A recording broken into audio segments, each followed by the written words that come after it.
Hey, YouTube watchers, listeners, and everybody else serious about going to heaven. This video today is talking about unleavened bread, and that is a feast that is coming up just next week. Now, that feast is following the Passover. So, next week we're having Passover. Right after Passover is a 7-day called unleavened bread. Okay, so this video today explaining to you what that feast is all about and what gotta happen as part of that feast. Okay, it's all in Leviticus 23, biblical feasts. Okay, now here we pull up Leviticus 23 where it talks about this feast we're talking about now. In the first month, on the 14th day, now that's the Passover first, okay? Now you can read it for yourself. Let me not read, let me just explain. So the first feast is the Passover, okay, which happens on the 14th day. So it's evening to evening. So it's the 14th, 13th evening start of the 14th day. Okay, so it's the 14th day, that's the Passover. Now, following that, which is the focus of this video here, is the unleavened bread. Because the other video I've done is focusing on Passover. So if you want to know more about the Passover, what happens, and all the kind of details, go into the other video, which talks about Passover, okay? Because this one is purely about unleavened bread, okay? So I'm going to go only into detail about unleavened bread on this video, all right? So let's get into it. Now, this unleavened bread is going to be for 7 days. It follows 1 day straight after the Passover. Okay? And then what happens is on the first day, as you can see in the chart there, on the first day is a set apart gathering. On the last day is a set apart gathering. Okay? That means it's a Sabbath. We treat it like a Sabbath, the first day and the 7th day. Okay? So it's over 7 days. All right, so that's called unleavened bread. Now, this unleavened bread is not just about getting rid of unleavened bread. You all know what it leaven like yeast and everything else that's supposed to make bread grow up and be thicker. So the feast of unleavened bread is the feast that is showing us that we gotta get rid of bad influences in our lives, all the things that we're not supposed to be doing. Okay, so it's about getting rid of living food, like anything that's got living in our life, because it's symbolically showing that we got bad influence, things that get into our lives and take over. But it's also about getting rid of bad habits. Okay, if you're smoking, drinking, overdose, whatever you're doing that is a bad habit, liar, anything. So you got to get rid of it. So this 7 days is an opportunity for you to practice to get rid of bad stuff. So it's like you're fasting your bad stuff, in other words. So you're making sure you're getting rid of all the bad habits in these 7 days. That's what the purpose of this unleavened bread is. But it was symbolically given through unleavened bread things, examples of, got to get rid of the leaven, the yeast and this, but the essence of it, get rid of the bad influence. As you can see in scripture there, in Matthew 6:16, when the Savior said to them, mind and beware of the leaven of the Pharisees and the Sadducees. So he don't mean beware of the yeast or bread or anything like that, of those people. No, he means the bad influence, the bad teaching from these people, because they'll inject you with the bad teaching, and then you become a bad lump. You become a bad influence. Wherever you go, you are full of whatever they injected in you. So you are living like a bread, typical example, like a bread, living. Here's another example. Corinthians, that's Paul now, one of his truth. Because I look at some of his false, some of his truth. So I focus on the truth too when he's talking. So he says, your boasting is not good. Do you not know that a little leaven leavens the entire lump? So bad influence the whole person. Therefore, cleanse out the old leaven so that you are a new lump, as you are unleavened. You're supposed to be pure, unleavened, pure. Okay, so this feast is mainly to purify yourself. Okay, so you're trying to get rid of leaven in your life, bad influence, bad people around you, bad anything, bad, including physically, because everything now gotta be symbolically aligned to each other, your behavior and your environment. So get rid of that yeast, bread, yeast, anything else. Okay, so now an example is, now that you're just approaching Passover, my suggestion is, whatever you got in the Passover, make sure you avoid any yeast. So if you're going to do shopping right now, like it's the 8th today, so the Passover is in about 6 days from now. So whatever you go grocery shopping, avoid right now. So you don't have to be throwing away food. Avoid buying any yeast material that you won't finish by the time in 6 days time from now when Passover comes. Because Passover is just one day. And straight after that, you gotta get rid of any yeast leaven, anything that got leaven in your house. Okay, including bad behaviors and everything. So my suggestion is right now, start preparing for Passover and have in mind that you got unleavened bread coming right after Passover. So whatever you buy, whatever you do, start small. Start getting rid of everything. Don't call those friends anymore. Start pulling back on the things that are bad influences in your life. Getting ready for the unleavened bread, which is followed straight after Passover. Okay. Now here is an example of something that is leavened. Like a dramatical example of leaven. Okay. So those Pharisees injected you with the bad teaching, all those friends, bad gossipers, everybody, talking bad about others. Everything that is bad is causing you that dough. That's you, that dough. You're a lump, getting full of all this bad stuff. And then you walk around full of all this bad stuff. So that's why the Savior said, get rid of the leaven in your life. Even Paul alluded to that. Now, I must emphasize that this is not just for the original Bantu. It's for Bantu and associates. Okay. Now I hope you understand when I say Bantu and associates. Bantu and associates is people who have accepted the Bantu father Sonini. Don't matter if you're white or another nation, you're not the original children of Israel, because I'll show you why I'm saying everybody who's accepted their father is the original Bantu father, which is Sonini. If you call on Sonini, you do the Sonini's appointed times, appoint everything that Sonini prescribed, then you are you will not be the children of Israel though, okay? But you will be one of the people who will be associates. So you might as well, you might make it in heaven or something, you never know. So, but the main thing is to be on the right side, to call on Sonini. So if you call on Sonini, the father of the Bantu people, even if you're white, even if you're another nation, you're not the children of Israel, then it's good. Because in the times of Jonah, remember the story of Jonah? Jonah was supposed to go and was sent by Sonin to save people who are not the children of Israel. But Sonini felt like these people are good, they're behaving good, the people of Nineveh. You remember the story. Those people were actually enemies of the children of Israel, if you remember. And Jonah did not want to save them because he wanted them to die, because they were real. And Jonah was the children of Israel. So he didn't want to go there, okay, to save them. So Sonini had favor of those people because of their behavior, because of them believing in Sonini. Such that when the minute Jonah stepped in Nineveh to tell those people, guys, Sonini has sent me, and they started listening, because they said, Sonini sent you. We're listening. They're not children of Israel, but they listened and paid attention and changed and started believing and said, no, Sonini, we're going to do what Sonini sent you to do.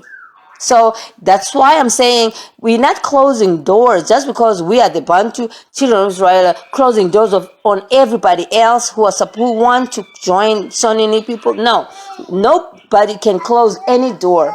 Okay, so now coming back, I'll show you even examples. I mean, there's so many other white people who are believing in Sonini. Just watch, these ones. There's a white guy who went through circumcision, because only these people go through circumcision. Okay, there's white people who do all the stuff. They convert and be Bantu. They call on Bantu father. Listen to this video.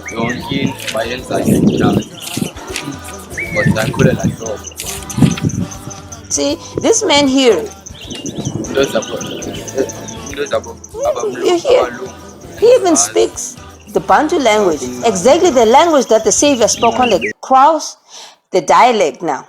Bantu dialect, the Savior spoke on the cross, and the same dialect that the Father wrote, mene, mene, tekele, with his finger.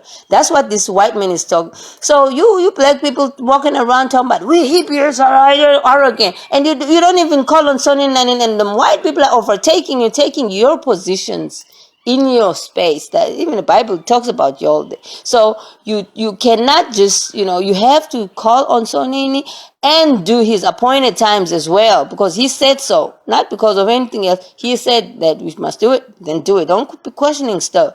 Okay, so this whole thing is about Bantu and associates. Okay, and anybody else who, when I say Bantu, I mean the original children of Israel, and all those other people who are calling on Sonin, who is the father, original father of the children of Israel. Okay, so now coming back to the feast we're talking about now, which is the unleavened bread. Now we have to make sure we do everything by the book according to specifications in Leviticus 23. Leviticus 23 said we do Passover on the 14th day, on the 15th day to the 21st, which is the 7 days. That's unleavened bread. Okay? Details on Passover is in another video. Now I'm going to detail on unleavened bread, which is so simple. In April, we only got 2 feasts, which is Passover and unleavened bread. How hard is that? This is so simple. So simple to keep.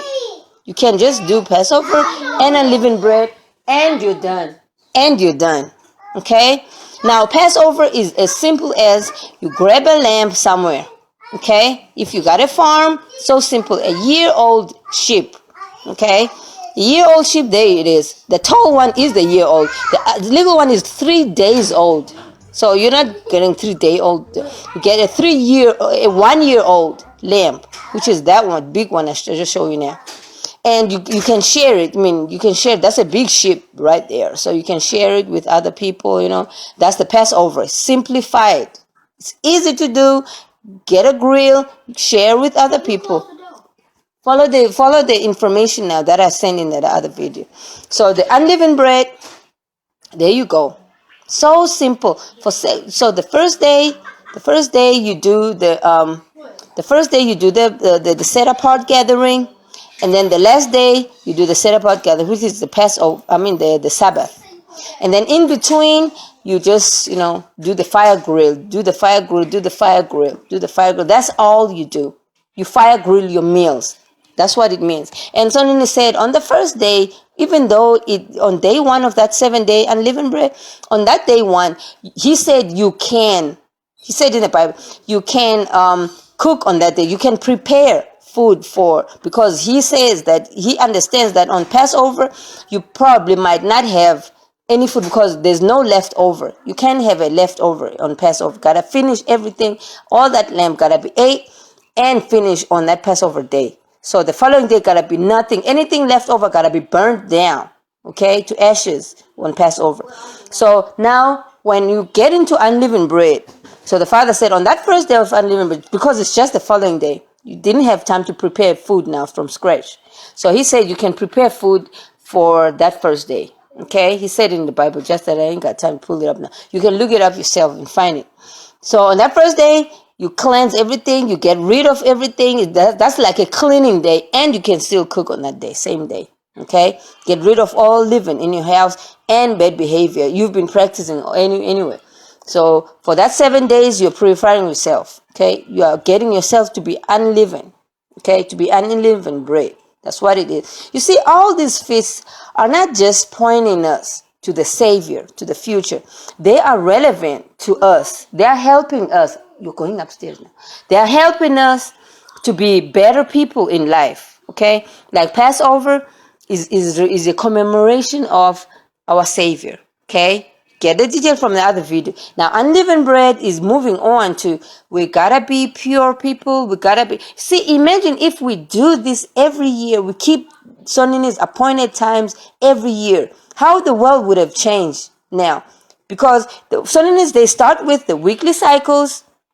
After the weekly cycles is the Passover. Now, the weekly cycles is the Sabbath. Every week we reinstate our purity. Every week we reinstate. Every week going on. Now, and then after that, it's the Passover. Passover, unleavened bread. Now, you understand? So it's not just about pointing to the Savior. There are mirrors. The other one is a shadow pointing. And then the minute the Savior has fulfilled, then we're done with this. No. This is not just about pointing to the future. It's a way of life. It's how we live, how we keep in check.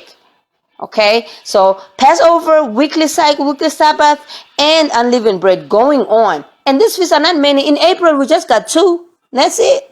And then after April, we're done until way in October.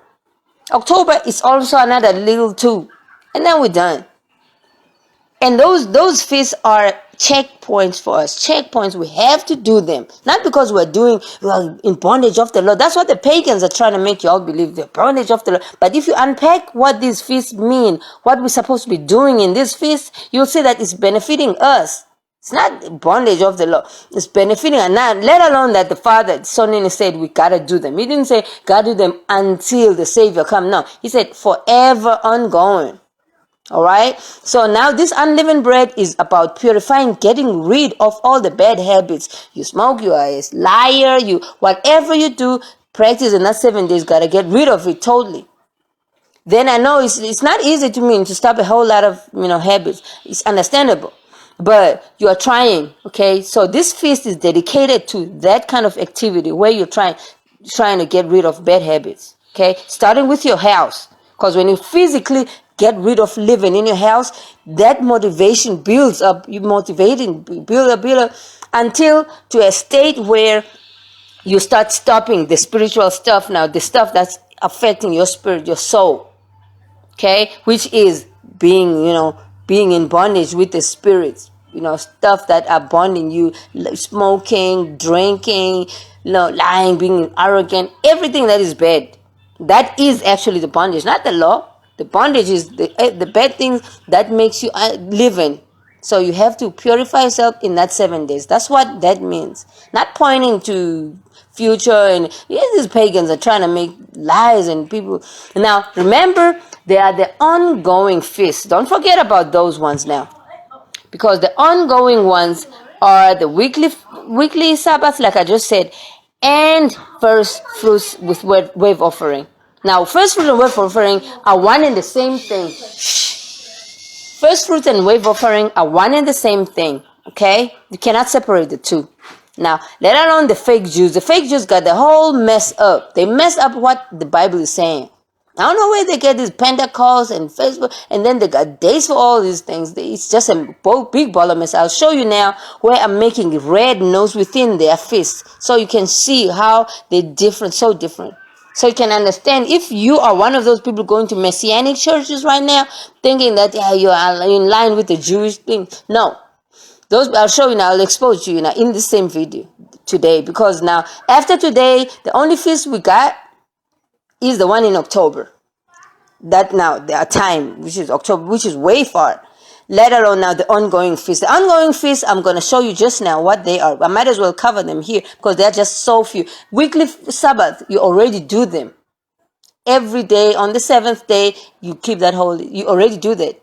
And then the next one is when you get your first fruit, your first paycheck, you move into a new place, whatever is first. You wave it. Quiet! You wave it to Sonin. Okay? Whatever is first, you wave it. Okay? That is called a wave offering. So first fruit and wave offering go hand in hand, and it's ongoing. Sonin didn't make a mistake when he said when you go. He didn't say on the first month, on the 7th month, like he did with other feasts, because he said on the first month for Passover and unleavened bread. He specified, say, first month. And then he said on the 7th month, which is October, according to pagan names, October. And then he specified that one, that you got to do this trumpets, atonement, and then booth. That's all we do in October. That 3. I'll cover that close to the time, but if you want a comprehensive view of all of them, watch my other video where I'm saying Bantu feasts, biblical feasts, original Bantu feasts. I cover all of them in that video. But in this one, I'm zooming into the one that's coming up. So y'all can be comfortable and get into it, and do not following Easter, rabbit eggs, and witchcraft. Don't do none of that. Now here, so the ongoing feast is the weekly cycles. Sabbath. Everybody knows about that one. And then the another one that's ongoing is the first fruits and wave offering. So first fruits is about when you first get something, that is your first fruit. And you wave it, you just wave it in the air, literally wave it in the air. Because now in the olden days when the Father gave us this feast, he said, when you first get into Canaan, you're gonna, because there was no jobs in those times. They're not working in Canaan. When he said, when you first get in Canaan, you're gonna plow, right? They're gonna plow, and so the first thing that you get out of whatever you plow, the first harvest, which he called first fruit, the first fruit out of that land, that's the one you're gonna take to the temple, because they had temple there. Gonna take to the temple. There's a man, a Levite man there. He's a priest. He's waiting for y'all. So you're gonna take all of your first fruit and wait for the first Sabbath day. Okay, so he ain't gonna do nothing on that Sabbath day. So on that first Sabbath day, he got your stuff in the temple. Now the first day after the Sabbath day, that's when he's gonna wave everything. So all of y'all gotta bring your first fruits before the Sabbath. So the cutoff is the Sabbath day, because Sabbath day now is a freeze period. You can't bring stuff in the temple anymore. So the priest can count now on Friday night. See, okay, this is all I got here now. I'm gonna wave it the first day after Sabbath. Okay, so in the olden days, that's what used to happen. So you bring your first fruit. When the Son gave it this as a rule in the time, he said, when you get into Canaan, get your first fruit, bring it into the temple. The Levite priest is waiting for you. Then on the day after the first Sabbath, you're gonna wave it. Now the same thing gotta happen. So as soon as that waving is done, that wave offering, you're showing Sonin, this is my first fruit. You're appreciating what he's done for you. This is all worship things. You're appreciating. Then a day you start counting now. From that same day you were wavering. From the same day you count 7 days, 7 weeks, 7 Sabbaths. Okay, from that's how we see the Sabbath that he started waving. You start counting from that one. That's is Sabbath 0. Then the next Sabbath is Sabbath 1, 2, 3. So you count 7 weeks. Okay, which is 49 days in total. So you count 49 days, 7 weeks, 7 sevens. So you count 7 sevens, and then a further 50 days. So that's in total what? 94. Then you repeat the same thing on the same job though. So if you had a job, you waive that first paycheck. So you wait another 94 days.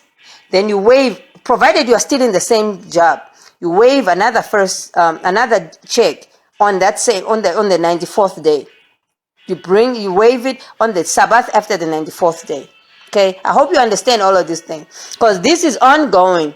It's not a feast that I'm going to cover in the future and say it's coming up. No, this is an ongoing feast you got to be doing. Same as Sabbath day. This is the only 2 ongoing. Okay?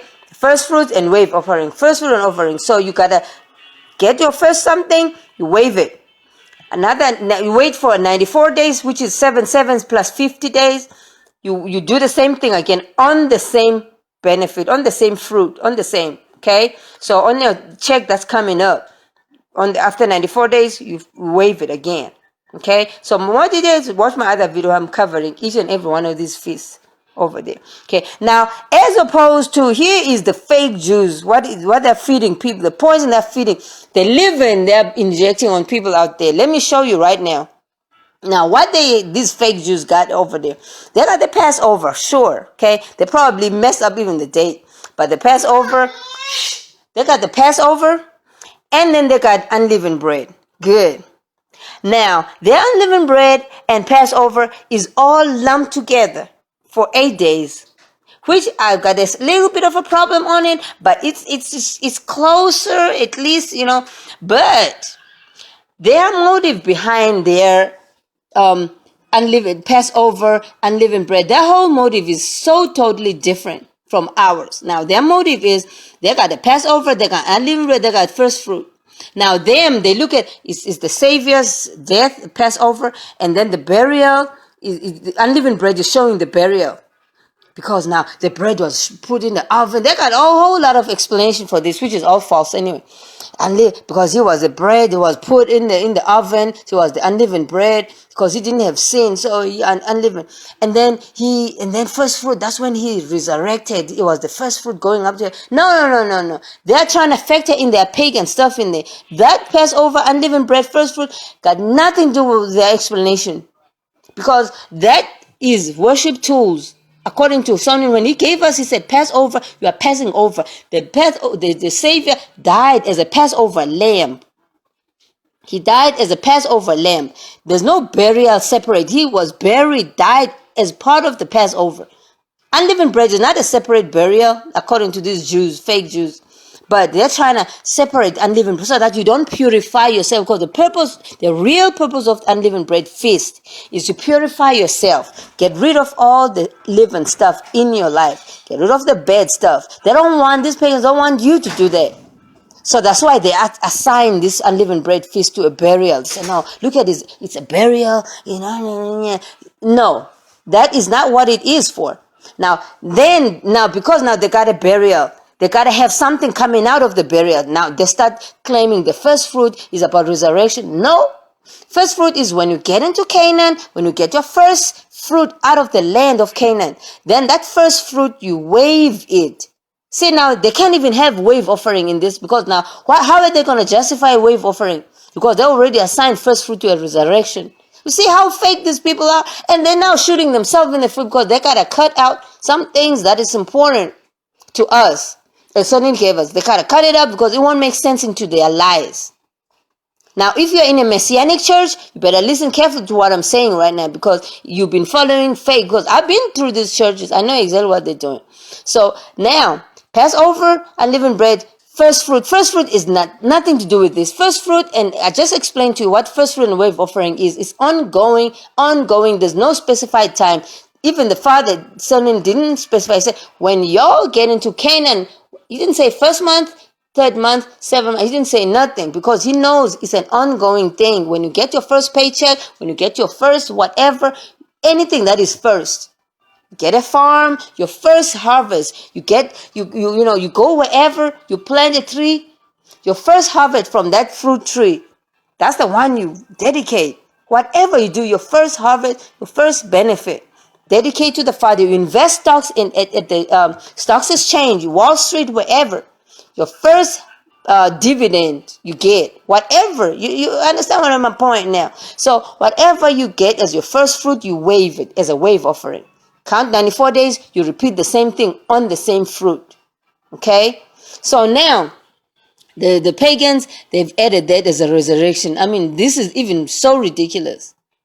And then, they say then, on the first fruit, at the first fruit resurrection, you count 50 days. Where are they getting these 50 days? Because the only counting that happens in all of which is 50 days, is when you do your first fruit and wave offering. After wave offering, you count 7 sevens, which is 49 days. 7 sevens, which is 7 weeks, which is totally 49 days. That's what happens. That's supposed to happen. After the wave offering, you count 7 sevens, and then a further 50 days on top of the 7 sevens, which is total 94 days. Now, them fake pagans, I say pagans now. Them pagans got first fruit, and then they got 50 days after that, they got Pentecost, because they wanted to jump into their pagan Pentecost. There's no feast of Pentecost anywhere you look at Leviticus 23, you'll see it for yourself. Nothing to talk about Pentecost. Ain't no feast of Pentecost, because the other feast that's coming right now, after we got Passover coming up next week, Passover, and then we got unleavened bread, and we're good for 7 days. So unleavened bread spends on from the 15th until the 21st, and when we're done. And then we jump on to October. Now, I'm not counting the ongoing first fruit wave offering, because I don't know when you're going to get a new job, new whatever else you get new. I don't know. And the Father did not even specify, because he knew what he was doing. So now I'm talking about the ones that are set dates. Now, the next one we're going to have is way in October. Not 50 days and then we have a Pentecost, and ain't nothing like that. They call them spring holidays. They are fake Jewish false. Now, if you are in Messianic church, I repeat, you have to listen carefully and know what you are celebrating. Go to Leviticus 23. You will see all of these things I'm talking about. And this got nothing to do with none of that. Passover, yeah, that's a good start. But then they start talking about, no, unleavened bread is burial. That's where they lost me. And said, then that's not it. Because we buried in him as a Passover lamb. Yeah, we pass over. How would we pass over through somebody who's not even buried yet? Because he's the lamb. So he's getting us to pass over. Those people in there, they killed the lamb and ate it. It was done with. Buried, died. That's it. And then here is what they have now. They got their Pentecost, which is totally off. See, these notes here, where I'm writing in yellow and red, that's my notes. I'm trying to correct the fake stuff they're doing for the benefit of the Bantu people that are in Messianic churches. Not trying to call those fake Jews into our lives. I'm trying to show the Bantu people who are in the Messianic churches that they gotta straighten up. So the Trump now, then in October 1st, okay, now they don't write here when they got the trumpets. I'm assuming, hopefully they got it in October. So they got the trumpets, sure. They call it Rosh Hashanah or trumpet. So they got trumpets, yeah. Okay, we agree, but now gotta be on the new moon, on the new month, October 1st, okay? Right. Then the next one is atonement. Our atonement is on the 10th, October the 10th. Now, that's a fasting. All we do is fasting on that day. It's just one day. I hope that's what they mean too. The Day of Atonement. Good. We're fasting in there. And then after that, they got tabernacles. Sure. We call it booth or tabernacles. I'm flexible with the naming. Now, that is supposed to be 7 days, not just one day. They got a tabernacles of a day. No. That tabernacles is a 7-day thing. Okay, which goes from the 14th, because so trumpets is the first, October 1st, and then we got the atonement on the 10th. That's 1 day fasting too. And then we don't do anything until the 14th, October 14th, where we start 14th to the 21st. That is the 7 days. And that 7 days, all we do is the booth. That's when we are with the Father. In the olden days, the Father said, come to me. I'm putting my tent here. All the children will put your tent around me. We are in tabernacle together. It's a booth. We camp. So watch my other video where I'm detailing what you can do in the tabernacle when you get to the booth time. Okay. Now, that's 7 days. Now, these fake Jews don't even have the closing festival, because we have to have a closing festival when you come back from the camp, from the booth. We're coming back home now on the 8th day. We gotta have a festival. They don't have none of that. I don't know why they cut that out, because, it's not affecting their lives, but they cut it out. So now y'all gotta be just careful. You need to know the right things. Now look at them. They're talking about it's for the church, and then the fall feasts are to fulfill the during the second coming of the Savior. No. Sure, the trumpets probably, because the Savior showed some of the he did play a role in showing some of the feast as a future shadow, like being a shadow of the future event. Trumpets, there will be trumpets that will be sounding when the Savior is going to come. So probably we can give them a little bit of credit to say, okay, they say to be fulfilled, so the fall feast to still be fulfilled. Sure. Trumpets, we're still going to fast, and then we'll be in booth when we only have, because the trumpets is calling everybody who is chosen, who is in that book of life, in that book, the Savior gone. So trumpets is calling everybody, it's a sounding. So we're all in heaven, then we gotta be atoned, cleansed, atonement, okay? And then we in booth, we appear in the presence of Sonin. So probably then they are a little correct, the fake Jews, a little correct here. Okay, but the first three, man, they messed up over there. That first fruit, they just lumped everything. I don't know what they were doing there. But anyway, the point is, what's coming up right now is unleavened bread. Is Passover, is Passover followed by unleavened bread. So that's why I'm covering all of that now, because the next time I talk to y'all will be probably way in October, if the Savior does not come now in April, according to the dream I had. I keep coming back to this dream, which said that the Savior is going to come back April 2017. But anyway, I'm showing you so even if he comes, we're all in heaven, we're still going to carry on with the feast anyway, because those are Sonin's appointed times. They're never changing. Okay, still gonna do Sabbath day. We're still gonna do the first fruit and wave our stuff. So we're still gonna carry on, right? So you have to know your real biblical feast. Don't be fooled by fake Jews and stuff, and don't be running around chasing them rabbits and eggs and Easter stuff. That's pure Satanism, pagan Satanism. Okay, Satan not gonna come to you in horns, looking red like a demon. No, he's not going to come to you. He was created the most handsome angel. So he's going to come with you really, really cunning, like he's going to look like he's the real deal. That's how he even cheated Adam and Eve there. I mean, so convincing. Okay, so you have to know what you're supposed to be doing. Okay, bye.